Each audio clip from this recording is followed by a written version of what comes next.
नमस्कार। Divine living channel में आप सभी का स्वागत है। संत कबीर जी ने हिंदी साहित्य जगत में बहुत बड़ा योगदान दिया है। उनके द्वारा लिखे दोहे देश भर में प्रसिद्ध हैं। जैसे कि हमने उनके और उनके द्वारा रचित दोहों के बारे में पहले की वीडियोस में जाना है, आज उसी श्रृंखला में कुछ अन्य बेहद ही लोकप्रिय दोहों के बारे में जानेंगे, जिनसे हमें जीवन से जुड़ा अद्भुत ज्ञान प्राप्त होगा। प्रत्येक दोहे में हमें बेहद ही गहरा अर्थ देखने को मिलेगा। कबीर जी का यह दोहा ईश्वर के ज्ञान प्रकाश की तरफ इशारा करता है। लाली मेरे लाल की जित देखूं तित लाल, लाली देखन मैं गई, मैं भी हो गई लाल।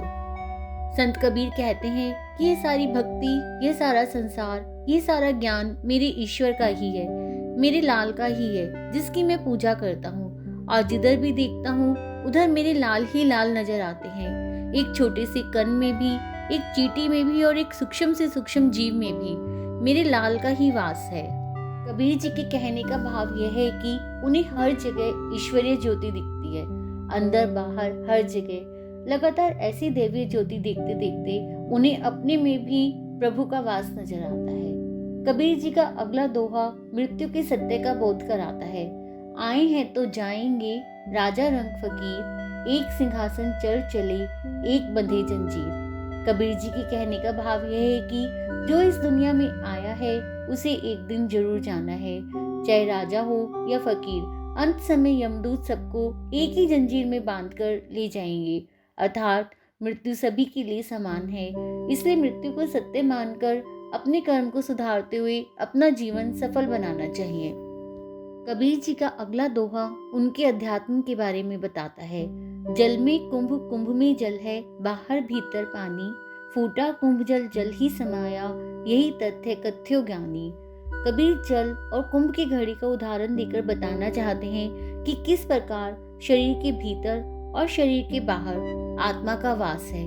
जब पानी भरते हैं तो घड़ा जल में रहता है और भरने पर जल घड़े के अंदर आ जाता है। इस तरह देखें तो बाहर और भीतर पानी ही रहता है, पानी की ही सत्ता है। जब घड़ा फूट जाए तो उसका जल जल में ही मिल जाता है। इसलिए कबीर कहते हैं आत्मा परमात्मा दो नहीं है, एक है। आत्मा परमात्मा में और परमात्मा आत्मा में विराजमान है। अंततः परमात्मा की ही सत्ता है। देह विलीन होती है, वह परमात्मा का ही अंश हो जाती है, उसी में ही समा जाती है, एकाकार हो जाती है। कबीर जी का अगला दोहा है।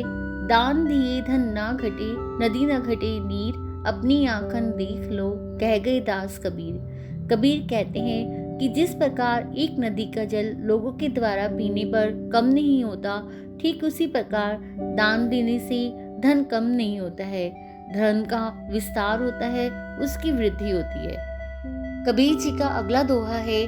बूंद पड़ी जो समुद्र में, जानत है सब कोई, समुद्र समाना बूंद में, बूझे बिरला कोई। संत कबीर का इस दोहे में भावार्थ है, एक बूंद का सागर में समाना ये समझना आसान है, लेकिन सागर का बूंद में समाना, इसकी कल्पना करना बहुत कठिन है। इसी तरह सिर्फ भक्त भगवान में लीन नहीं होते, कभी कभी भगवान भी भक्त में समा सकते हैं। ये है कबीर जी के अनमोल दोहे जो हमें ईश्वर की भक्ति करने के लिए प्रेरित करते हैं। आज के लिए इतना ही। धन्यवाद।